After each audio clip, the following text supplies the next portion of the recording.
Telugu cinema పాటని ఏఐతో create చేశారు. India versus New Zealand మ్యాచ్లో ఎవరు గెలుస్తారు, ఏ ప్రిడిక్షన్ ఇచ్చింది, ఇటువంటి లేటెస్ట్ అప్డేట్స్ని ఈరోజు మన ఏఐ తెలుగు ఛానల్ తెలుసుకుందాం. నమస్తే, నేను మీ కృష్ణ చైతన్య మండేలో, మీరు చూస్తున్నారు ఏఐ తెలుగు. మన AI Telugu beginner course 10th batch April 8వ తారీఖున స్టార్ట్ అవుతుంది. అదే రోజు లెవెల్ 2 ఆర్ అడ్వాన్స్ కోర్స్ కూడా స్టార్ట్ అవుతుంది. మన ఏఐ తెలుగు కోర్సులో ప్రతి వారం డౌట్ సెషన్స్ తో పాటుగా రికార్డింగ్ క్లాస్ కూడా ఆఫర్ చేస్తున్నాం. ఇంట్రెస్ట్ ఉండి మన ఏఐ తెలుగు కోర్సులో జాయిన్ అవుదాం అనుకుంటే స్క్రీన్ పై కనిపించే నెంబర్కి వాట్సాప్ చేయండి. We're taking only limited seats, so late చేయకుండా రిజిస్టర్ చేసుకోండి. ఫస్ట్ అప్డేట్ చూసినట్లయితే తెలుగు సంబంధించిన టుక్ టుక్ సినిమా వాళ్ళు ఒక హిస్టరీ క్రియేట్ చేసామని చెప్తున్నారు. ఆర్టిఫిషియల్ ఇంటెలిజెన్స్ తో కంప్లీట్ గా ఒక సాంగ్ అయితే వీళ్ళు క్రియేట్ చేశారు అనమాట. నేను ఒకసారి ఆ సాంగ్ అయితే ప్లే చేసి మీకు చూపిస్తాను. సో చూసారుగా ఈ సాంగ్ అనమాట. నేను ఫుల్ గా అయితే ప్లే చేయట్లేదు, కానీ విజువల్స్ మాత్రం చాలా బాగా అనిపించినాయి అనమాట. సో మీరు ఒకసారి యూట్యూబ్లోకి వెళ్తే కనుక ఆరు రూ అని చెప్పి మీరు టుక్ టుక్ సినిమా టైప్ చేస్తే మీకు ఈ వీడియో అయితే వస్తుంది అనమాట. ఇదంతా కూడా వీళ్ళు ఏఐతో జనరేట్ చేసిన వీడియో అనమాట.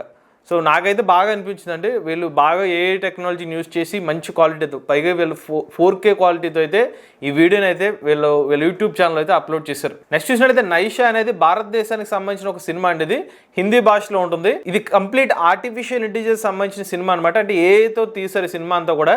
దీని ట్రైలర్ అయితే రివీల్ చేశారు. ఒకసారి ట్రైలర్ కూడా ఒకసారి మీకు ప్లే చేసి చూపిస్తాను.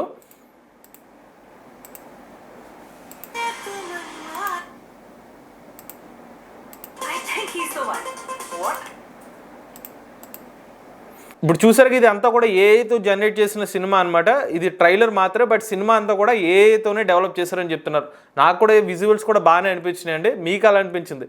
ఏఐతో ఇలాంటి సినిమాలు వస్తే మీరు చూస్తారా లేదా, మీ అభిప్రాయాన్ని కామెంట్ రూపంలో చెప్పండి. ఇక నెక్స్ట్ చూసినట్టయితే ఇండియా వర్సెస్ న్యూజిలాండ్ ఇప్పుడు ఛాంపియన్స్ ట్రోఫీ సంబంధించిన ఫైనల్ మ్యాచ్ అనేది మార్చి 9వ తారీఖున అయితే జరుగుతుందండి. ఈ మార్చి 9వ తారీఖున జరిగే ఫైనల్ మ్యాచ్కి కొన్ని చాట్ బోర్డ్స్ ప్రిడిక్షన్స్ అయితే చేయించారనమాట. ఇండియా వర్సెస్ న్యూజిలాండ్ ఎవరు గెలుస్తారని చెప్తే ChatGPT ఏమని చెప్పిందంటే భారతదేశానికి ఎడ్జ్ అయితే ఉంది. ఇది ఫ్లాట్ పిచ్ అయితే ఉంది. దుబాయ్లో జరిగే మ్యాచ్.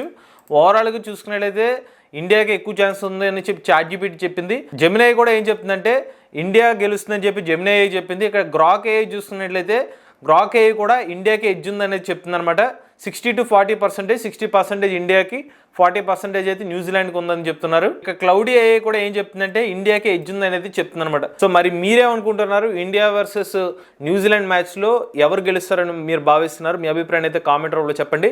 మరి చాట్ బోర్డ్ చెప్పిన చాట్ బోర్డ్ చెప్పిన జాతకం నిజమవుతుందా లేదా మరి మరికొన్ని గంటలు అయితే తెలిసిపోతుంది. నెక్స్ట్ చూసినట్లయితే ఆంధ్రప్రదేశ్ IT మినిస్టర్ అయిన నారా లోకేష్ గారు తాజాగా ఒక ఇంటర్వ్యూలో మాట్లాడుతూ కొన్ని కీలక వ్యాఖ్యలు అయితే చేశారనమాట. ఆయన ఏం చెప్పారంటే నెక్స్ట్ ఆర్టిఫిషియల్ ఇంటెలిజెన్స్ సంబంధించిన టెక్నాలజీని ఖచ్చితంగా నేర్చుకోవాలి. ఏ టెక్నాలజీ నేర్చుకోకపోతే గనక వాళ్ళ ఉద్యోగాలు కోల్పోయే అవకాశం అయితే ఉంటుంది. సో ఇప్పటి నుంచి యువతరం ఎవరైతే ఎడ్యుకేషన్ చదువుకుంటున్నారో వాళ్ళు ఏ టెక్నాలజీ గురించి నేర్చుకోండి అయితే మాత్రం ఆయన క్లియర్ మెసేజ్ అయితే అందించారండి. క్లియర్ గా ఒక మాట అన్నారు, మీరు గనక ఏ టెక్నాలజీని అడాప్ట్ చేసుకోకపోతే మీరు ఉద్యోగానికి ఎవేగా వెళ్ళిపోతారు. చాలా సింపుల్, ఒక మాటలో చెప్పాలని ఆయన అయితే తేల్చేశారండి. ప్రతి రాష్ట్రం కూడా ఆ టెక్నాలజీ వాళ్ళ ఎడ్యుకేషన్ సిస్టమ్ ని కూడా ఏ టెక్నాలజీకి రిలేటెడ్ గా దాన్ని డిజైన్ చేసుకోవాలని చెప్పి కూడా ఆయన అయితే వ్యాఖ్యను అయితే చేశారు. నెక్స్ట్ చూసినట్లయితే ఓలా ఎలక్ట్రిక్ CEO మరియు కృత్రిమ AI ఫౌండర్ ఎవరైతే ఉన్నారో భవిష్ అగర్వాల్ గారు తాజాగా యూనియన్ మినిస్టర్ అశ్విని వైష్ణవ్ గారిని అయితే మీట్ అయ్యారు అనమాట. ఈయన ఎందుకు మీట్ అయ్యారు అంటే ఆర్టిఫిషియల్ ఇంటెలిజెన్స్ వీళ్ళ కృత్రిమ AI ఏదైతే ఉందో ఇది AI సంబంధించిన స్టార్టప్ కాబట్టి దాని యొక్క స్టేటస్ చెప్పడం కోసం మంత్రి గారిని అయితే మీట్ అయినట్టుగా తెలుస్తుందండి. ఈ మీటింగ్ లో భాగంగా భవిష్ అగర్వాల్ గారు ఏమైనా డిస్కస్ చేశారంటే కృత్రిమ AIలో డెవలప్ చేస్తున్న 3 లార్జ్ లాంగ్వేజ్ మోడల్స్ గురించి, అలానే AI చిప్స్ గురించి, దాంతోపాటుగా భారతదేశంలో అతిపెద్ద సూపర్ కంప్యూటర్ డెవలప్మెంట్ గురించి, దాని యొక్క ప్రాసెస్ గురించి, దాని ప్రోగ్రెస్ ఎంతవరకు వచ్చింది అదంతా కూడా వివరించినట్టుగా చెప్తున్నారు. అలానే X ప్లాట్ఫామ్లో అయితే ఈ ఇమేజెస్ని కూడా షేర్ చేశారు. నెక్స్ట్ చూసినట్టయితే పూణేకి చెందిన ఒక స్టార్ట్అప్ కంపెనీ వాళ్ళు ఒక హ్యూమనాయిడ్ రోబోట్ని అయితే డెవలప్ చేస్తున్నారు. ఈ హ్యూమనాయిడ్ రోబోట్ చందమామ మీదకి అలానే మార్స్ గ్రహానికి కూడా వెళ్ళగలదని అయితే చెప్తున్నారు. ఇక పూణేకి చెందిన మూక్స్ రోబోటిక్స్ వాళ్ళైతే ఈ పర్టికులర్ హ్యూమనాయిడ్ రోబోట్ ని అయితే డెవలప్ చేస్తున్నారు అనమాట. మొత్తం 2 రోబోట్స్ అయితే డెవలప్ చేస్తున్నారు, స్పేషియో ప్రైమ్ మరియు రోబో ప్రైమ్. ఈ 2 రోబోట్స్ కూడా ఎక్కడైతే మూన్ కానివ్వండి లేకపోతే మార్స్ వంటి గ్రహాలకు వెళ్ళిన తర్వాత అక్కడ ఉన్న డేటాని అనలైజ్ చేయడం కోసం, అలానే ఆన్ సైట్ లో రియల్ టైమ్ ఇన్ఫర్మేషన్ షేర్ చేయడం కోసం ఈ రోబోట్స్ అయితే పంపిస్తారని చెప్తున్నారు. అలానే ఈ రోబోట్స్ కున్న క్యాపబిలిటీస్ చూసుకున్నట్లయితే ఈ గ్రహాల మీద అవి నడిచి వెళ్ళగలుగుతాయని చెప్తున్నారు. అక్కడ ఉన్న డేటాను కూడా సేకరించి కింద మన ఎవరైతే భూమి మీద ఎవరైతే దానికి సంబంధించిన ఏజెన్సీస్ ఉంటాయో వాళ్ళకి ఆ డేటాను అయితే షేర్ చేస్తారంట. ఇక నెక్స్ట్ చూసినట్లయితే తెలంగాణ ఎడ్యుకేషన్ డిపార్ట్మెంట్ వాళ్ళు ఆర్టిఫిషియల్ ఇంటెలిజెన్స్ టెక్నాలజీ మీద ఫోకస్ చేసినట్టుగా తెలుస్తుంది. తెలంగాణలోని విద్యార్థులకి అంటే స్కూళ్ళల్లో కూడా ఏ టెక్నాలజీని తీసుకురావడానికి దానికి రిలేటెడ్ గా కరికులం కూడా వీళ్ళు సిద్ధం చేస్తున్నట్టుగా తెలుస్తుందండి. మనం ప్రీవియస్ గా కూడా ఒక న్యూస్ అప్డేట్ లో చెప్పాం. ఇప్పటికే కర్ణాటక ప్రభుత్వం అక్కడ స్కూల్లో అయితే విద్యార్థులకి ఆర్టిఫిషియల్ ఇంటెలిజెన్స్ సబ్జెక్ట్ ని కూడా ఒక సబ్జెక్ట్ కింద అయితే టీచ్ చేస్తున్నారు అనమాట. ఇక తాజాగా ఒక రివ్యూ మీటింగ్ కూడా జరిగింది. అప్పుడు ఏం చెప్తున్నారంటే ఎడ్యుకేషన్ సిస్టమ్ లో ఆర్టిఫిషియల్ ఇంటెలిజెన్స్ టెక్నాలజీ కూడా ఇన్వాల్వ్ చేయాలని చెప్పి వీళ్ళు అనుకున్నట్టుగా తెలుస్తుంది. దాని గురించి ఐటీ మినిస్టర్ శ్రీధర్ బాబు గారు కూడా చర్చించినట్టుగా తెలుస్తుంది. అలానే తెలంగాణ వ్యాప్తంగా 850 పైగా గవర్నమెంట్ ఎడ్యుకేషన్ ఇన్స్టిట్యూట్స్ అయితే ఉన్నాయన్నమాట.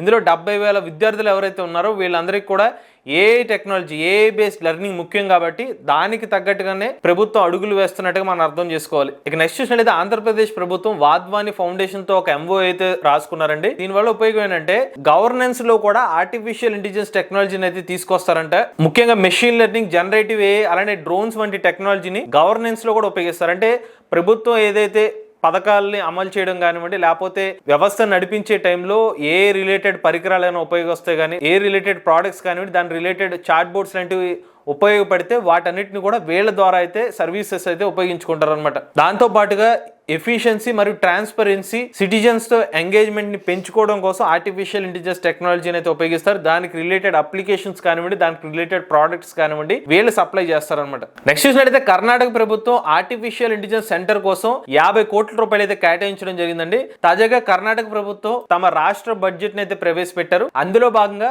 50 కోట్ల రూపాయలు ఆర్టిఫిషియల్ ఇంటెలిజెన్స్ టెక్నాలజీ కోసం కేటాయించారు. స్పెసిఫిక్ గా చెప్పాలంటే ఏ సెంటర్స్ ఏర్పాటు చేయడం కోసం అయితే ఈ అమౌంట్ అయితే కేటాయించారు. ఇక ఈ ఇన్వెస్ట్మెంట్ అనేది రాబోయే 5 సంవత్సరాల్లో అయితే జరుగుతుందని చెప్తున్నారు. అలానే క్వాంటమ్ కంప్యూటింగ్ టెక్నాలజీ, క్వాంటమ్ టెక్నాలజీని ప్రమోట్ చేస్తారని చెప్తున్నారు. ఈ క్వాంటమ్ రీసెర్చ్ పార్క్ ఫేజ్ 2 ఏదైతే ఉందో 48 కోట్ల రూపాయలతో అయితే రాబోయే 3 సంవత్సరాల్లో, అది కూడా ఇండియన్ ఇన్స్టిట్యూట్ ఆఫ్ సైన్స్ బెంగళూరుతో టైఅప్ అయితే దీన్ని అయితే ఈ క్వాంటమ్ కంప్యూటింగ్ సంబంధించిన 48 కోట్ల రూపాయలు కూడా కేటాయించారని అయితే ఈ పర్టికులర్ బడ్జెట్ లో అయితే చెప్తున్నారు. నెక్స్ట్ చూసినట్లయితే జపనీస్ యూనివర్సిటీ వాళ్ళు ఒక ఏ ప్రోగ్రామ్ అయితే అన్వీల్ చేశారన్నమాట. అది దేనికోసం అంటే మెడికల్ స్టూడెంట్ ట్రైనింగ్ కోసం.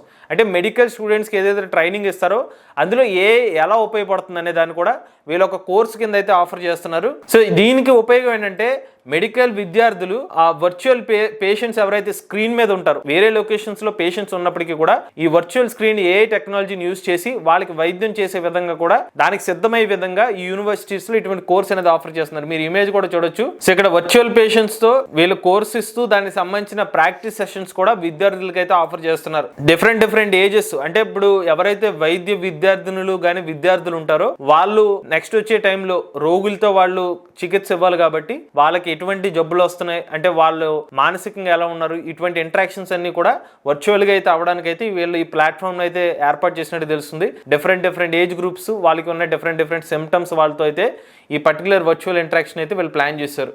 నెక్స్ట్ చూసినట్లయితే గూగుల్ కంపెనీ వాళ్ళు జెమినీ ప్లాట్ఫామ్ మీద ఒక కొత్త ఏ మోడల్ అయితే తీసుకొచ్చారు. అదే టెక్స్ట్ ఎంబెడింగ్ అనమాట. దీని వల్ల ఉపయోగం ఏంటంటే ఈ టెక్స్ట్ ఎంబెడింగ్ అనేది ఒక జెమినీ డెవలపర్ ఏపీఐ అని అయితే చెప్తున్నారు. ఇప్పుడు టెక్స్ట్ ఏదైతే మీకు టెక్స్ట్ ఇన్పుట్స్ వస్తాయో ఆ టెక్స్ట్ ఇన్పుట్స్ ని అది వర్డ్స్ కానివ్వండి, లేకపోతే ఫ్రేజెస్, రెండు పదాలు కానివ్వండి, 2 సెంటెన్స్ లో వచ్చే మనకి టెక్స్ట్ ఇన్పుట్స్ ఏదైతే వస్తాయో దాన్ని న్యూమరికల్ రిప్రజెంటేషన్ లోకి మారిస్తే దాన్ని ఎంబెడింగ్స్ అంటారు. దానికి తగ్గట్టుగానే ఒక కొత్త ఏపీఐ అయితే డెవలప్ చేశారు. అయితే వీళ్ళు తీసుకొచ్చిన ఈ గూగుల్ ఎంబెడింగ్ ఏదైతే ఉందో చెప్తున్నారు, వీళ్ళు ఏపీఐ ఏదైతే ఉందో ఇంకా ఇనీషియల్ ఎక్స్పెరిమెంటల్ స్టేజ్ లోనే ఉందని చెప్తున్నారు. ఫైనల్ గా అన్ని టెస్టులు పాస్ అయిన తర్వాత డిప్లాయ్ చేసేసరికి డిఫరెంట్ అప్లికేషన్స్ లో మరింత ఫాస్ట్ గా దీని యూసేజ్ ఉంటుందని అయితే గూగుల్ కంపెనీ వాళ్ళు చెప్తున్నారు. ఇక నెక్స్ట్ చూసినట్లయితే రిఫ్లెక్షన్ అయ్యే వాళ్ళు $130 మిలియన్ ఫండింగ్ అయితే రేస్ చేశారనమాట. దేనికోసం అంటే ఆటోనమస్ కోడింగ్ సిస్టమ్స్ ని బిల్డ్ చేయడం కోసం. వీళ్ళు ఏం చెప్తున్నారంటే వీళ్ళు కొన్ని టూల్స్ అయితే బిల్డ్ చేస్తారనమాట. ఇవి కంప్లీట్ గా ఆటోనమస్ గా వర్క్ చేస్తాయని చెప్తున్నారు. అంటే ఇవి ఏదో కో పైలట్స్ గాను అసిస్టెంట్స్ గాను కాదు, సూపర్ ఇంటెలిజెన్స్ ద్వారా మేము ఈ పర్టికులర్